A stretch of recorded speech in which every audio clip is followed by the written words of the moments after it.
Alright boys and girls, so to start off this video, I thought I'd just show you what it looks like really quick and then we'll get into it. So we have my headlights. Oh no, wait, there's the headlights.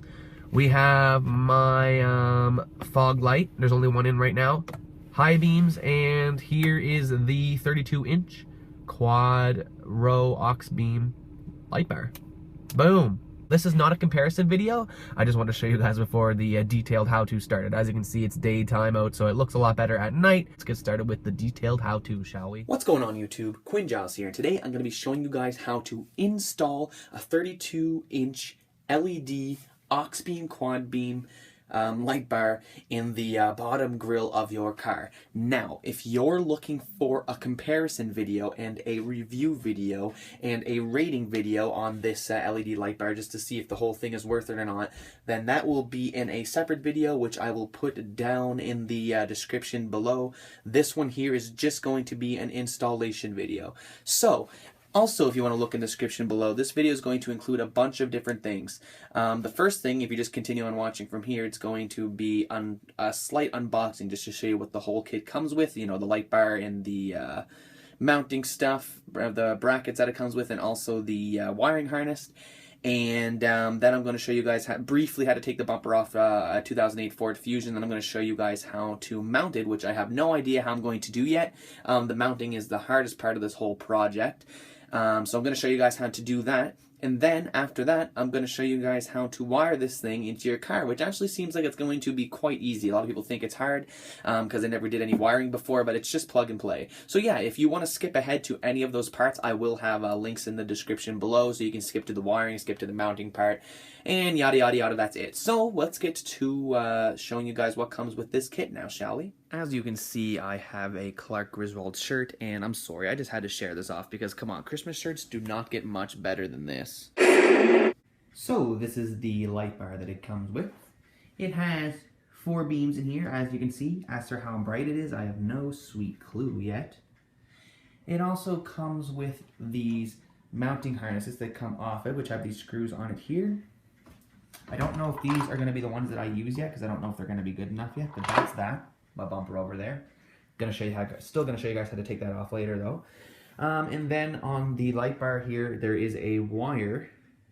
That's the ground there, and then this is the one that brings power to the light bar. Also more screws and mounting stuff here. Then we have our wiring harness, which you have to buy separately, which is an extra 10 bucks. So I'll very quickly explain that. Here is our relay. And it also has a fuse that comes with it here, so anything goes wrong, the fuse will blow and you'll be safe. We'll start from here. So this here is going to go on the positive of your battery. This here you're going to ground on any ground bolt. And if you follow this way, we're going to feed this wire here into our car. It attaches here to make feeding it in easier. You don't have to feed in the whole wire. And that goes to a toggle switch. A toggle switch. But yeah, this has an adhesive on the back, so you don't need to do any drilling. And then we have these here, which are the wires that go to the light bar and wire in here. So if you're still confused about the wiring, well, don't worry. We will cover that later when we get to the wiring part. So, I think we're ready to get to the mounting part here, but first we should test to see if the light bar works. For this here, just got a little AC adapter here, which is 12 volts, so it should be good for the light bar, and this is how I'm going to test it. I'm going to just take this, the positive and the negative, and put it on here, and we'll see how it lights up. You can also use your car to test it, but this is just easier for me right now, so I'll show you guys. So if I take my negative, or take my positive, put it in here, then touch my ground, it works. So now that we know that, we don't need to do that anymore. Now we can go ahead and go to taking the bumper off the car and also mounting this thing up. So let's go to that. The first thing you got to do is take off this plastic bumper cover, and the grill and everything comes off with it as well. And again, very, very quickly, I'll show you how to do this. I will have a more detailed video on how to take off the bumper in the description, but this should be all you need for a Fusion of this generation. Again, you can skip ahead if you don't have a Fusion. There's 10 7mm bolts that attach your bumper cover to your, I guess you want, that's the skid plate. There's 10 of those going along the front there, so go ahead and do all those. Next, in the wheel well, we have these plastic poppers, so go ahead and pry those off. I just use a flathead screwdriver, but you're better off using a popper tool, but I don't have one of those. And there's 3 on each side. Next, we have 2 poppers here, and also 2 10mm bolts that you need to undo, so go ahead and do that. And the last but not least, and this part was a pain in my ass, but what you had to do was pull back this wheel well cover here on the inside, and underneath that orange reflector, there is a Phillips screwdriver, and you need to get that out. It was very difficult because the fender cover kept wanting to, you know, pull back in place. It wasn't very bendable, so go ahead and undo that. Alright guys, so now we got the bumper off, okay? Now, the light bar is just sitting on a piece of plastic. That's not actually where it's going to go. What I'm going to do is I'm going to take this and mount it. If anything works so good, hopefully these brackets are long enough. I'm going to mount it right up there on the metal bumper. This plastic piece here, you can take right off. I'll show you that in a minute. This here, this here, this here, and this here is going to need to be cut out. I'll show you guys how I'm going to do that later. My dad says it might be a bad idea. He thinks the bumper is going to sag a little bit. This black plastic here isn't actually attached to this black. It's attached to another thing behind it, which goes behind the bumper. So I'm not sure how much that's going to mess up the structure of the bumper, but I guess we'll find out after we cut it, because it needs to be done. There's no way the light bar is going to fit in front of that unless it's sticking out about like this much. And there's no way it's going to go behind it. And I don't want it to go behind it anyways, because the 32 basically goes out to here, and I don't want any of the light being covered up, because if that was the case I would have just bought a smaller one. So right now we're going to take this thing off here because we're mounting it to our metal bumper, and to do that we're just going to push this down, push that one down, and push those 2 down, and it should slide right off. So I got all of them pushed down, and I pulled it out a little bit, and then yeah, just give it a little pull, and as long as none of them are connected here, it should get off. I really don't know how I'm gonna there we go. This thing here and that plastic thing over there is also in the way. I don't even know exactly what this thing is, but it's in the way, so I am gonna take it off for now just to see where I can mount the light bar. I don't know if it's like a dirt shield or something, and I don't think it's really that important, so I'm gonna take it off. Alright, so yeah, again, these are a 10mm socket, so let's go ahead and take these off, and I think that's the only thing holding that on. So now that's off. It's up here now. I didn't even realize that it is attached to this rubber thing up here. I don't even know what it is, but anyways, I just got it pulled up and out of the way for now. It's unsightly. I'll have to figure it out later. Maybe I'll just cut it, but yeah, I'll just stick it up there for now. So now we have more space down here to put the light bar. So, now that I got everything moved and out of the way, I took a bungee cable here and just wrapped it around the stock brackets that the light bar comes with. You might want to get another set of hands to help you do this if you're doing the same thing, because I was trying to hang it myself and I just couldn't do it, and it kept falling and it was pissing me off. So, yeah, now I got my dad to help me tie it up here, and now it's hanging there in the spot where I generally want it to be. It is not perfect, and it is not centered. So why am I doing this? Well, I'm basically trying to figure out if these brackets here are going to fit and be good enough. So, before even cutting the bumper, what I did is I just left the light bar here, and I put the whole bumper cover back on. Granted, it did not fit 100% because it was not cut yet, so there wasn't enough room for the light bar there, but I got a general idea of where it's going to sit, and basically what I found out is that these stock brackets here might actually be just the right size to have the light bar fit in there, but we're not going to be able to figure that out until we go cut the bumper. So let's go ahead and do that and leave the light bar there. So here we get the bumper face down. There's the fog light. Here is the top grill, and here is the bottom support thingy where the light bar is going to go in this hole here. Then there's the 2 pieces of the metal bottom grill here.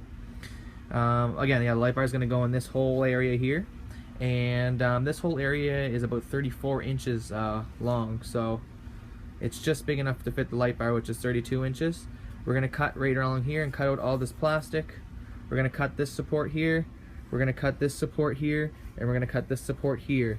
Now, we could run into some problems at highway speeds with this here wobbling. As you can see, these are supports, and I'm sure they're there for some reason, right? It's not attached to the actual like outside bumper cover, but it's attached to this big black piece which goes all the way up here, and it's also this plastic here behind the grill. It's all connected, but yeah, I'm a little worried that we're gonna get some like floppiness with this at highway speeds, because I'm sure that provides a little bit of support. But you know what, I'm just gonna say screw it, I'm gonna deal with it later. My dad said be careful doing that, and a paramedic that I work with who knows a bit about cars said be careful doing that. But it's all I can do right now, and if it really starts flopping in the wind, well, we'll figure out a way to add support to it later. But it has to come out for the light bar to fit there, so I'm going to go ahead and do it. So to cut this, I have a Dremel tool right here. You can use really anything. You can use heat. You can use, I was almost thinking if you really didn't have anything at all, you could just use a pair of like cutters there, or plier cutters there to cut that. I was almost thinking my paramedic trauma shears would go right through that. And going through that, it would work too, I believe, but it would be a little rough cutting through that like with scissors or a cutter. But it definitely could be done. So yeah, all of this and all of this. And I'm not going to be able to film it too well because I got no one to film me with the Dremel tool here, but I'll show you as the progress goes on here. Safety first, boys. I already got one cut, now we're going to do this one.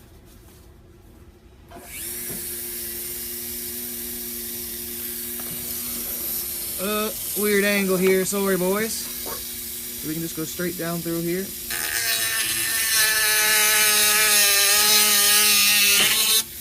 Goes through like butter.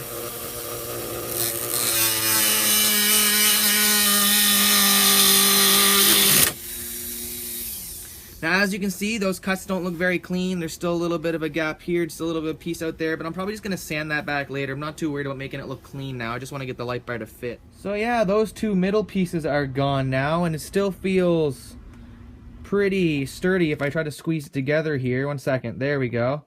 But we won't know until highway speeds, and we still got these that we need to cut out, so that's still some more structural support that we're losing. So I'm going to start cutting through that. Again, I'm not going to make it neat.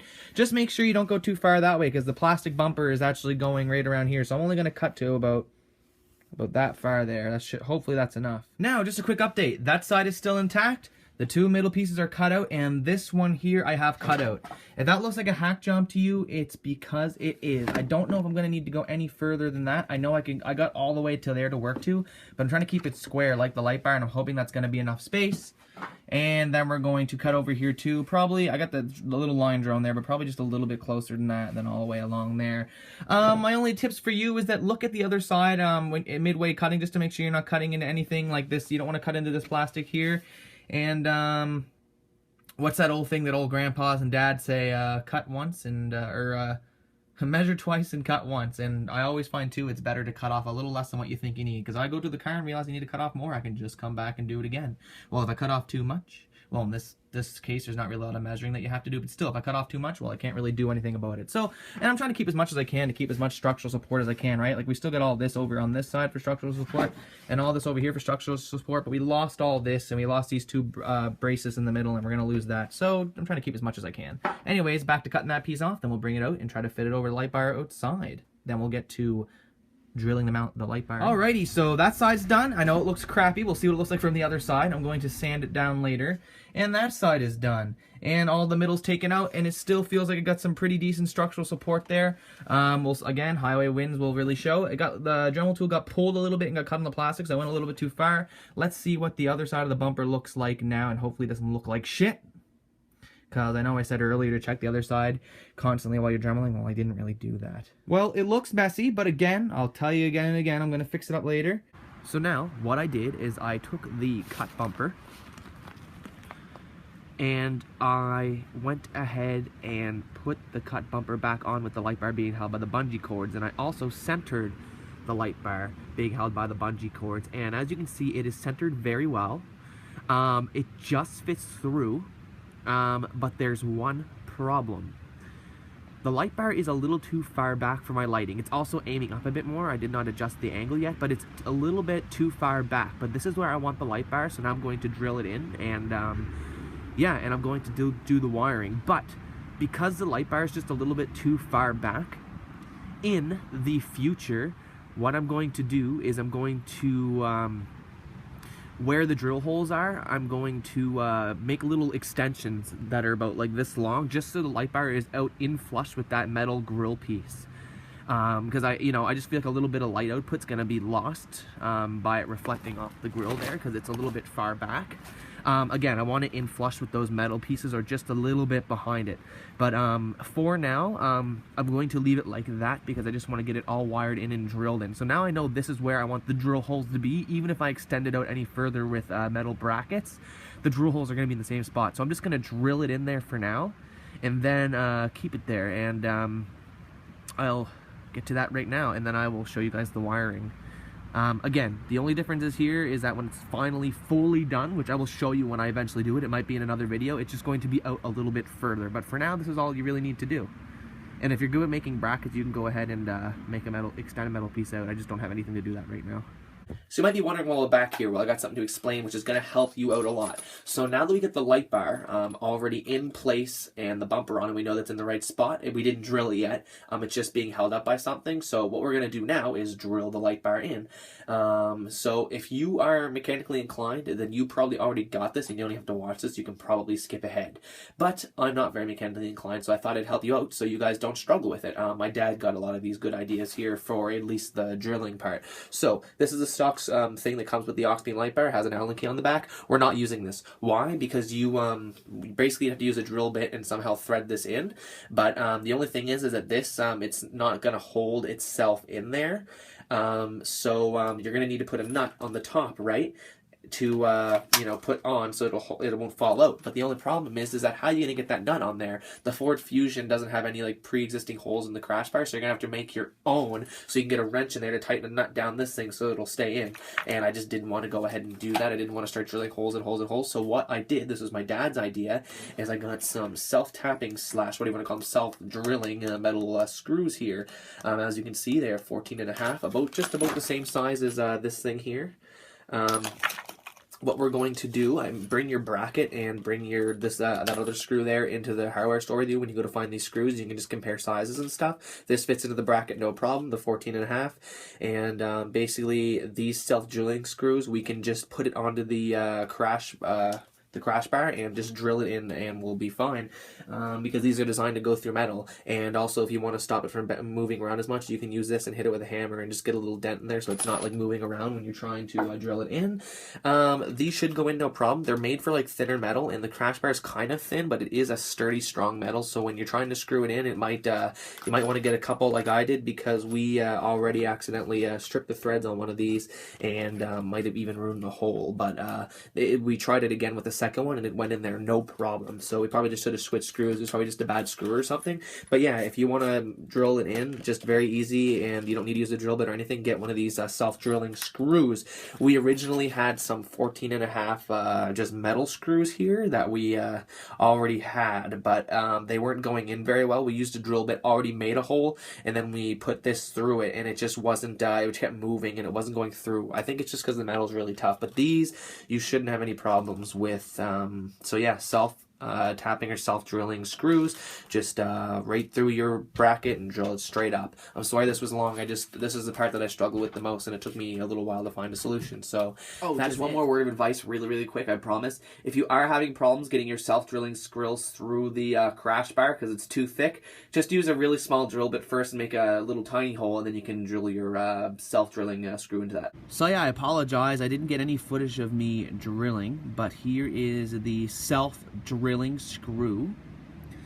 And if you look inside the bar here, you can tell that it doesn't have a washer on it, and it is in there fine. So I can go ahead and remove this bungee cord now, and if I ever want to take that out again, I can. So it's threaded in, it's in there, nice and sturdy, not moving around any, and yeah.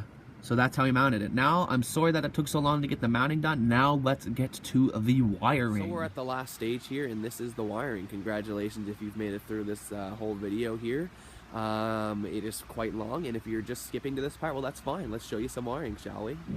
So a brief overview of what's going to go down. We have these two wires here that are coming out of the side of the light bar. I got them on the right side because my battery's over on the right side. So I got my light bar in that way. It doesn't matter if you know what I mean, like you can put it could be over there if you wanted it to be. So that comes up through here, and it is right there, and then that's going to go into these, and then we're going to follow this wire all the way to the relay, and this is going to go on a ground, and this is going to go on the positive side of the battery, so we are going to disconnect the negative on the battery here as well. You could put this on the negative of the battery, but every time that you want to disconnect your ground to do wiring, you're going to have to take this off, so why don't you just put it on the ground instead, you know what I mean? And then this is going to go through the firewall, which we do not have done yet, and luckily we have this little connection here, so we don't need to, there's the toggle switch. I just got it up on the mirror here just to show you guys what it looks like all extended out. But yeah, I'm gonna disconnect that there and go through the firewall from the other side, so I don't have to sit around and try to poke through and try to find it from this way. It'll be easier to find it from the inside of the car. So let's get started here, shall we? Connect this to this. I'm actually not going to use these ends because I don't know if it requires heat shrink. I'm not even going to solder. I'm just going to use this here, and I'm going to crimp these connections onto here. If you don't know how to use a crimping tool, I will show you in a minute. You can use like other things to crimp, but you're better off using a crimping tool. So again, I don't need these ends on here, so I'm going to go ahead and cut those off. Those endings look like they go in like a switch or something like that. It's kind of weird, but they're not going to go into that very well. So I'm going to go ahead and cut these off right here. There we go, and I have to go down and get those. So yeah, I already have one here, and I don't have enough hands to show you, show me doing it. But basically, what you're going to want to do is cut the wire and have about that much exposed, so you can go deep into the butt connector here. And you're going to want to twist it up so it's nice and thin. So when you put it in the butt connector, it doesn't get all crushed up. You want it going straight through it. Then when it's in there, you make sure that there's no wire coming out of the ends here. Look at that dirty hangnail. And we're still gonna electrical tape the ends, but still, I'd rather not have any wire sticking out. And then you take your crimpers and you crimp them or crush them, or whatever you want to call it. Then you give it a nice solid tug to make sure that they're not coming apart. So we're going to do that on the negatives now. Alrighty, so that's connected. So all the connections should be made. We still don't have the switch into the cab yet, but that is okay. Before we even do that and realize that we need to start all over from the beginning, we're going to connect our positive, and then we're going to connect our ground. So now all the connections should be made. They're just loosely connected in there, as you can see. So now we're just going to make sure that the light bar works. I really hope it does. Here are my stock headlights. I might as well put the high beams on too. There's the high beam, so that's my headlights at full blast. Here's the switch, and it works. It's hard to really see. It's definitely a lot brighter than my stock headlights, and I have LED headlights, which are already really bright. But yeah, it's definitely bright. Now, before I get any further, I just want to mention one thing. So as you can see, the light output is a lot more, it's a lot better than stock, as you can see from the comparison earlier there. It's extremely bright off the ground here too. But this isn't going to be the comparison video, but I do want to mention that the light bar is still behind the grill a little bit. I do think a little bit of light output is being eaten up by the grill up there. So yeah, I just want to point that out there. But yeah, everything's working. So again, this isn't a comparison video, this is just an installation video. So for now, let's go ahead and feed that switch into the firewall, and then we will get those terminals on the battery and on the ground connected a lot more tight. Let's go ahead and do that, shall we? So instead of trying to feed the wire through the engine bay, luckily the Auxbeam harness people who made the harness thought of this, so you can disconnect it and you can feed it through underneath the steering wheel instead. So yeah, good thinking there. So here I'm underneath the steering wheel. I apologize if it is a crappy camera angle. There's no room down here and it's nighttime. So I use this hole in the firewall up here. As you can see, there is a little square looking, spongy, foamy looking thing with a hole through it that already has an existing wire going through it. And you can see the switch dangling there earlier, and that wire is getting fed up all the way through, and it's going underneath the foam square piece there. And on the other side of that, there was a rubber grommet, which I did remove. I didn't drill through it. I'm just going to put the rubber grommet back in with the wire going through there, and hopefully we get a tight seal. And there is a blue flashlight there I got shining through the hole in the firewall. That way, when we go to the engine bay and go to see where the wire is coming through, it'll be easy to find. You can use any hole in the firewall. This just worked best for me. So I'm sorry if that representation of where I got the wire going through there wasn't very clear. So after you get it through that hole there, if you use the same one as me, you gotta find where it's going through. Now it actually took me forever to find it. I was looking for the light shining through that I had placed there, and I didn't find it underneath the car. I didn't find it up here. All of a sudden I looked and I could see the light through this plastic here that goes underneath the windshield wipers. So I decided to say fuck it, and I even took out the battery to look more, but I decided to say, well, I'm not going to get it. But then I said, wait a minute, what if I can lift up this plastic and do it? And that's exactly what I did. There is a metal clamp here in the middle and another metal clamp here that you can just remove with your hands. They look like that there. See those little like metal things there right next to those screws? Very easy to take off. And then over here there is a screw that's on the end of that screwdriver there, where that's the end of it. I don't know the name of it, but you're gonna need one of those to get that off. After you do that, all you gotta do is simply lift up this plastic, reach in, grab the wire. It's a bit of a tight squeeze and pull it through. And now I have it pulled through there. So now it is all set to get connect to the other end of the switch, and then all the wiring is done after I get those two ends onto the terminal. All right, boys and girls, so just to make this a little bit easier for you to understand if you're still confused with the wiring, it's daytime now. This wire here comes off the light bar. No connections were made. That's just straight off the light bar until here. Crimp those together. Still needs electrical tape. Follow the black wire, which goes all the way to this fuse and all the way to this relay. I have the relay bolted to here, and then the positive little U connector, I don't know what to call it, is on here. You're just going to loosen that bolt and then put the connector right in there and then tighten it back up again. And then the ground, I did not ground it to the battery. I just ground it to a normal bolt, which is right around here. No, right here actually. This is the like the bracket that holds the battery in, so this is what I use for my ground. You can use any ground as long as it's not connected to the paint on your car, and this one here, I think that is paint, but it worked fine, so that's good. And this relay I have bolted here. Again, I'm just going to put that in a better spot because it's right out in the open. So that's that, and then if you follow the wire, this is the connector here, and then that connects to the switch, which goes all the way down to where I showed you earlier, and that's the hole in the firewall behind that plastic that I picked. If you want to use a lower one, you can. This wire all needs to be hidden and zip tied just so it looks more presentable and it's not just hanging there. Secretly, I was driving around for a couple days when it was like this. I just made sure all the wires were away from any moving parts. And I have the switch just hanging out right there. It is going to be, I am going to move it up around here somewhere, so it's right next to my lights and stuff. I'll probably put it up here, so when I've turned my high beams off, I can just turn those, turn the light off with it. But you really don't need your high beams after you have this thing on anyways. But still, I usually have them on at the same time, so I do want to be able to just, you know, be able to flick this off and click that at the same time instead of going flick and then going down there to click that. There just isn't enough reach for that wire there, and all I need to do is just feed some more of the wire through. I don't think I'm going to need to add any more. That just has an adhesive side, but I'm not going to show you how to connect that. So yeah, that's basically it for the wiring. Alright, so that's basically it. There's one more thing that I need to explain, and it's this.